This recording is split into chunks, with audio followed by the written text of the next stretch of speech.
Sorry પપ્પા, હું મહેશભાઈના ઘરે છું.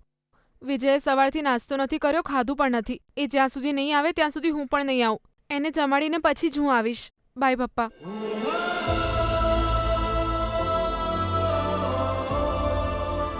વાહ, તારી વાત સાંભળીને ગમ્યું. એ તને મેળવવા માટે જેટલી મહેનત કરી રહ્યો છે, તું પણ એની એટલી જ ચિંતા કરી રહી છે. આને જ સાચો પ્રેમ કહેવાય.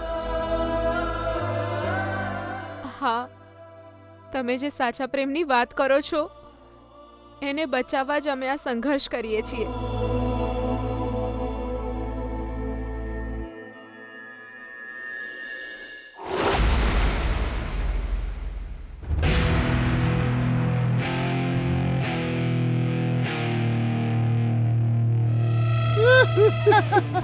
બિચારો તમારો દીકરો.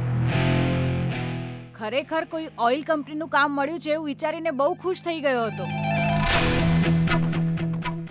Yes madam, okay madam, thank you madam, કહીને મને બહુ માન આપ્યું એણે.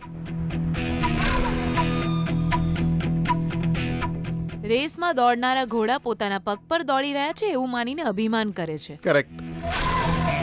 પણ ઘોડા પર બેઠેલા ઘોડેસવારના હાથમાં એની લગામ હોય છે એ વાતને લોકો ભૂલી જાય છે.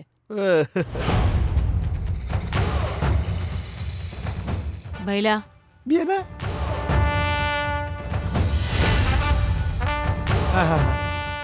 સમજી ગયો. Just a minute. એક મિનિટ.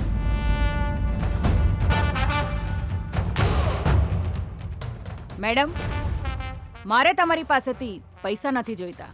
એ સ્ટેલા વાય હું કેમ આવું કહેશે તું? તારી બીજી કોઈ ડિમાન્ડ શકું?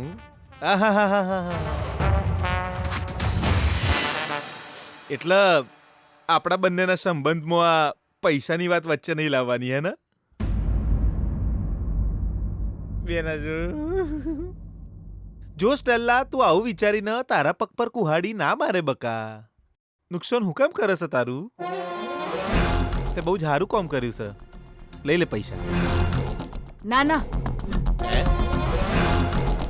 એવું નથી કે મારે પૈસા નથી જોઈતા, પણ મારે બીજા કામમાં હેલ્પ જોઈએ છે. કેવી હેલ્પ? કાલથી દરેક ટોલ નાકા પરથી અમારા વાહનો ચેકિંગ વિના પસાર થવા જોઈએ. બસ એટલું જ ને? અરે એનું કોમ છે. Okay, done. Thank you madam.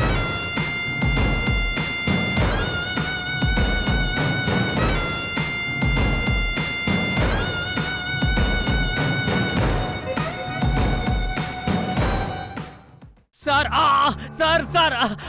Sir મારી વાત સાંભળો. મેં કંઈ નથી કર્યું સર. સર આવું કામ હું ક્યારે ના કરું સર. સર પ્લીઝ મારી વાતનો વિશ્વાસ કરો સર. હું નિર્દોષ છું સર. હું સ્મગલર નથી સર. મને ફસાવવામાં આવી રહ્યો છે. દરેક ગુનેગાર હંમેશા આવું જ બોલે. મેં ભૂલ નથી કરી, હું આરોપી નથી, એવું જ સમજાવે છે. ખોટું નથી બોલતો સર. જો મારે તારી બકવાસ નથી સાંભળવી. મારે ખાલી સાચું જાણવું છે. તું કોના માટે કામ કરે છે? તારો બોસ કોણ છે? સર પ્લીઝ મારા પર વિશ્વાસ કરો સર. મેં એક ઓઇલ કંપની સાથે નવું કામ શરૂ કર્યું હતું. એક કંપનીમાં કામ કરતી એક છોકરી સ્ટેલા નામ હતું, એ મારી ઓટોમાં બેઠી. એણે જ મને આ ડિલિવરીનું કામ આપ્યું સર. એની સાથે મારી ડીલ થઈ હતી સર.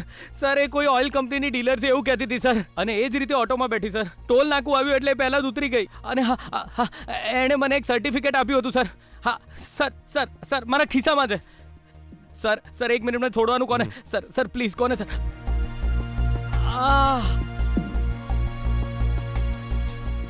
સર આ જુઓ સર, આ રહ્યું એગ્રીમેન્ટ. મેં સાઇન પણ કરી છે એના પર. આ જ છે સર્ટિફિકેટ સર.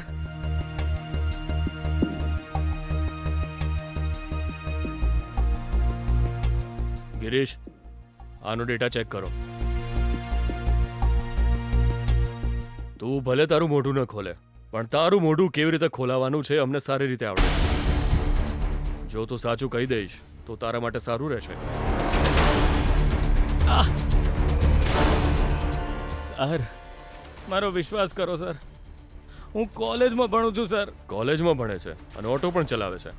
સર આ ઓટો હું પૈસા માટે નથી ચલાવતો, પ્રેમને પામવા ચલાવું છું સર.